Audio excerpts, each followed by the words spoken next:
everyone. My name is Tai Sconyers. As you know, I'm an artistic associate with PAC, and today for PAC's What Are You Up To episode, we have the amazing Tai Verley, the artistic director of Revolution Shakespeare. If she looks familiar to you, that's because she was in our 2017 fall production of Iphigenia, and you played Clytemnestra, right? Am I pronouncing that correctly? Oh yeah, you are, totally. So on today's episode of PAC Asks What Are You Up To, you know, we talk to artists that we've worked with in the past that we've loved and enjoyed working with, and see how they're faring with this pandemic, what they're working on. I know that RevShakes has a lot of stuff planned coming up, so super excited. Thank you so much, Tai, for taking the time out of your busy schedule because she's got a lot of stuff going on, to sit with us and to chat. We really, really appreciate it. I'm so happy to talk with you, Tai. Heavy question, how you're doing with the pandemic, with everything that's going on. How is your spirit today? So today, sitting with myself, because I meditate every morning, or I try to. Today, I'm feeling a bit like wonky. That's the best word for it. I'd say there are days when I try to find joy in everything and anybody that wants to talk to me about art, because art for me still is finding a way to be creative in times when it just seems impossible to be so. And I try not to immediately attack my phone or my computer as soon as I wake up, but I did this morning, and so I'm just feeling a little bit like, oh, things are going on that I'm not so happy about. So how do I maneuver that energy throughout my day to not let it affect not just me, but the other people that I'm interacting with? Because I feel like everybody is going through it. So I'm making my way, using that hand gesture. Making my way.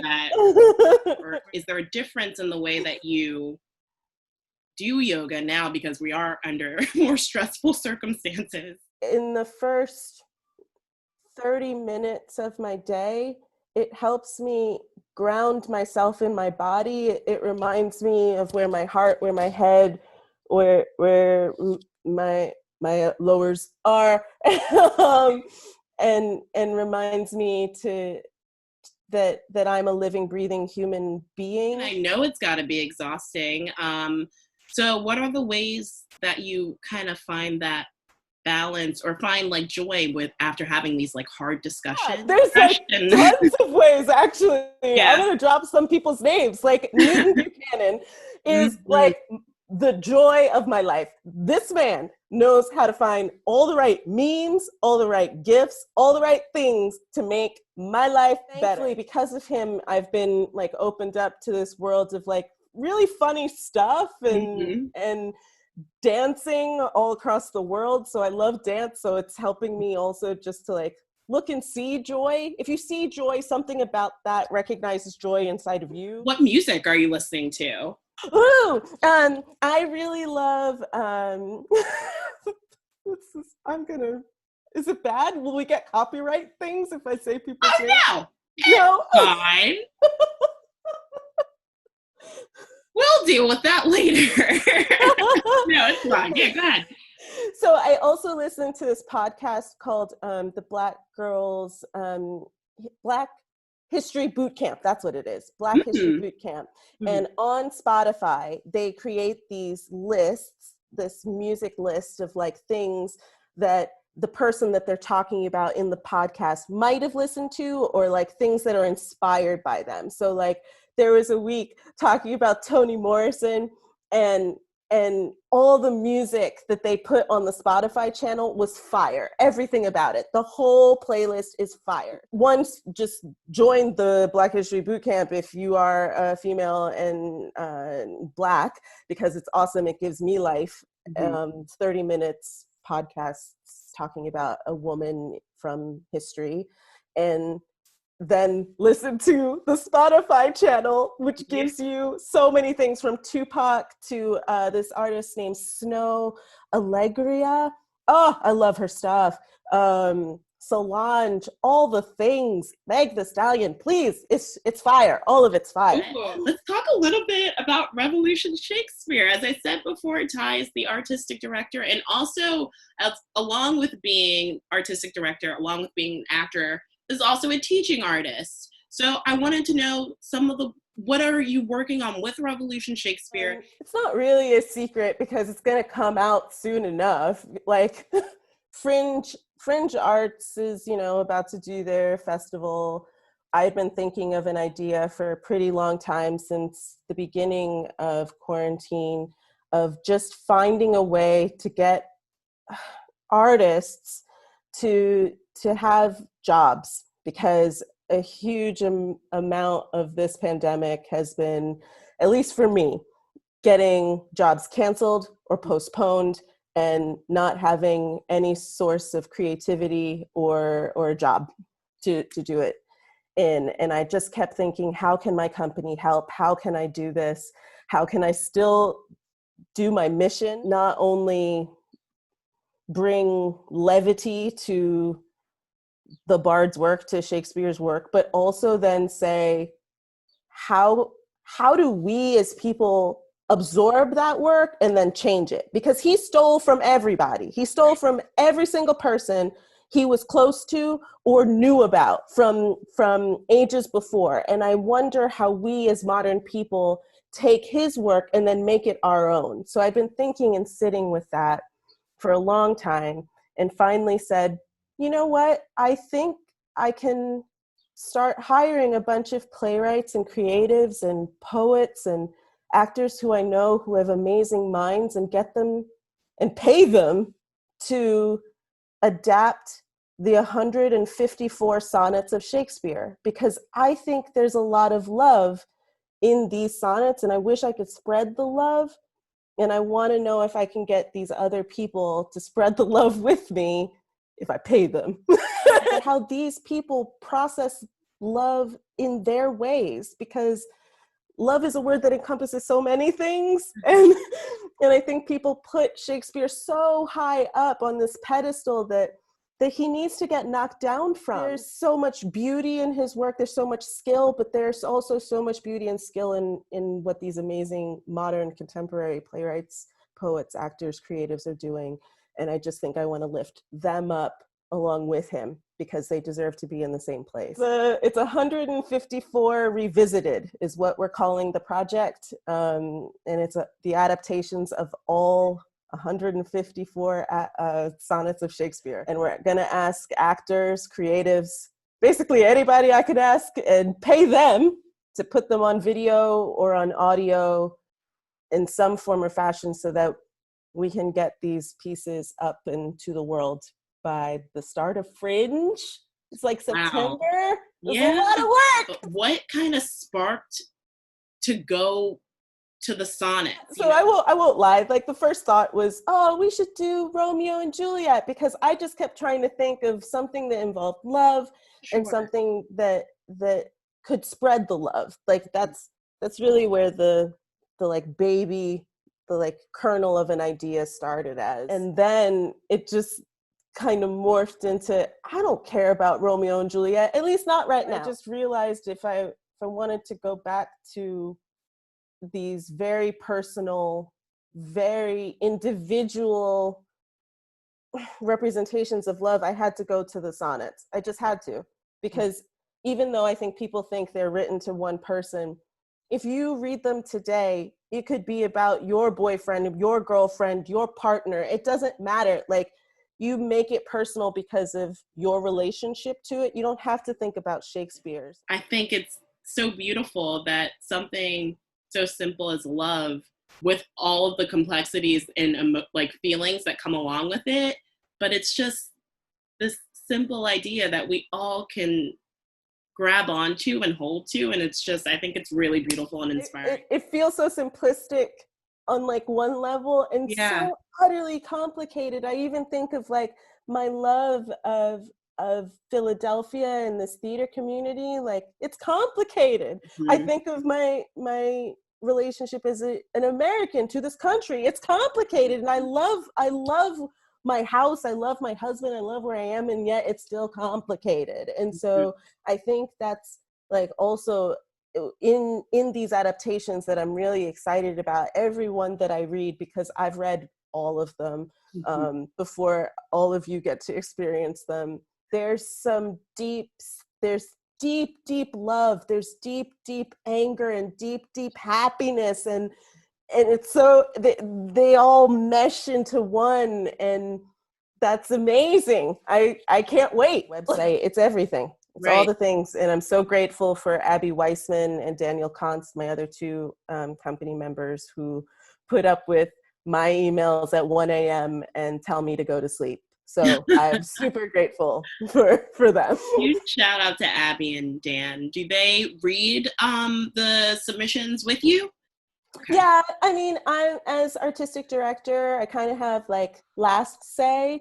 Dan is really more interested in how they look as our marketing and, you know, our website guy. But Abby, yeah, has been totally helpful in reading everything and asking questions herself and asking me questions of like, is this what we want? It's really great to have really great collaborators like that, so that I can lean on. Honestly, this is my first time hearing anything like this. I mean, the closest thing I can think of it is like when playwrights send in plays and there's a whole like contest or festival or something like that. So can you talk a bit about the process? Sent out a whole bunch of emails to playwrights, creatives, etc. and said, hey, would you think about doing this? I can pay you X amount of money. And they said, yeah, sure. Like, what's the deadline? So I gave a month and some change to people for time in terms of looking at the sonnets and writing their own work, and offered in the whole of that time, if any of them had questions for me or wanted feedback, you could always reach out to me. And some people were like, hey, yeah, can you check this out? And we would have a dialogue. And really my way of giving feedback is to ask questions. I look at the sonnets and I see what Shakespeare wrote and it hits me one way, but it's like, what's hitting you as you write this? And I'm trying to understand what you want me to take from this. Some pieces are like really short, like as long as a haiku, so 3 lines. And some pieces are like 4 pages long.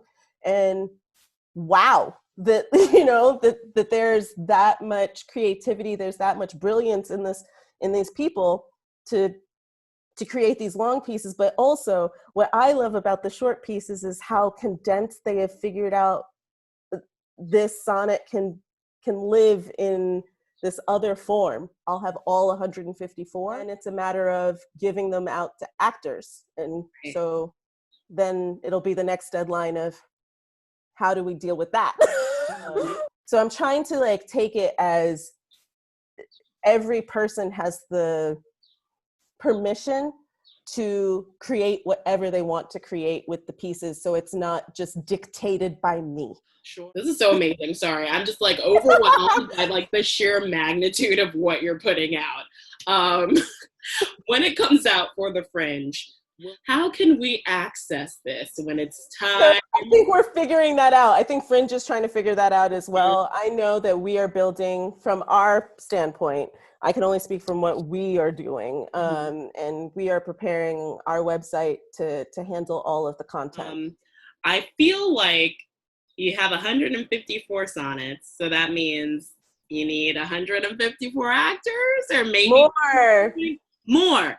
So, because some people wrote 2 people scenes, some people wrote 3 people scenes. Like everyone, you've got to tune in and check it out, because you're sure to see one of your favorite actors from Philly in one of these. There's some really beautiful things on here and beautiful playwrights. I know I tried really hard to have a majority female or non-binary creative playwright on that end. I'm trying to stay true to what the playwright wants, as well as being as open as possible, because there's literally no reason for there not to be BIPOC artists all over this thing. I'm not a huge company, but if I can contribute some money for your time and your efforts and your artistry, then I want to do it. And hopefully we can love on each other in that way. I love that. You have like so many phrases throughout this that I'm going to have to steal. Is there a chance that you are going to be performing one of these adapted sonnets? As a person who is a part of Actors Equity, unfortunately, because they haven't gotten their act together, I cannot hire myself to do my own project. Those rules, those damn rules. Okay. See, if you would have said yes, I would have been like, oh my goodness, the scoop. You've heard it here first. Someone on PAC is a part of the project, though. That is true. Who is it? Oh, I don't know. Someone, though. You'll find out. To find out. What has surprised you during this whole process? When I first started reaching out to playwrights, to creatives, to poets, to songwriters, I think as like I feel very small in the world of Philadelphia theater. And so as a new artistic director, reaching out and saying like, hey, do you want to be a part of this project? I felt very vulnerable. And so asking playwrights whose work I'd seen, whose work I respected and held so high in esteem, and asking them to do my itty bitty project, which I know is not itty bitty, but like for me, it felt like I'm not a huge theater asking to produce their work in a huge way. I'm asking them to do this small little thing for a small amount of money. And hearing yeses from people that I thought were definitely going to say no. I thought they were just going to laugh in my face and they were going to send back emails being like, bye. And getting emails back saying, thank you for thinking of me. I'd love to do it. Like surprised the heck out of me. It made me cry. It made me feel like, oh, people know who I am, or they care, or they're really interested in this project. I don't know what it is, but like it like opened my heart in a way that like I was not expecting. I was prepared. I had put up all the walls of somebody's going to say no, and it's okay. I'll just move on. And getting yeses felt revolutionary. It felt radical. It felt crazy to think that someone else out there not just believed in me, but like believed in the project, believed in, I don't know, something that made them say yes. Right. That blows my mind. Thank you so much for chatting with us about everything you're doing with RevShakes. I'm super excited to see what my fellow artists are going to be doing. I know so many people that may or may not be involved. Who's to say? This is an amazing project and like a huge undertaking. And I'm just really happy that someone, and that you of all people, is making the choice and working so hard to do it and to present it to all of us. So yeah, thanks. Like I think a little part of me from the Tai from high school who had English class with Dr. Whitehead, and yes, he did have white hair. Dr. Whitehead told me that I would probably never understand Shakespeare. And I think it was actually because of how he taught it, and he treated it like it was something that, you know, was so high high art and high writing that this little girl from Queens just didn't understand at the time. And I needed a teacher. I needed people to break it down for me in a way that I understood. And in actuality, we all understand it. Hoping that somehow with Revolution Shakespeare, with me as the head, that I can bring Shakespeare to a generation that thinks he's not shit. And let's be honest, he wasn't shit then. He's not shit now. It's how we deal with that and dealing with the art that we can create from him. That's all. What a great way to end, like, honestly. I have nothing more to say. Yeah, like, thank you so much. Look out for 154 Revisited coming soon, in like less than 2 months. Summer's almost over, so look forward to 154 Revisited. Thank you so much, Tai. Thank you for being with us. Of course. All right, bye, y'all. Bye.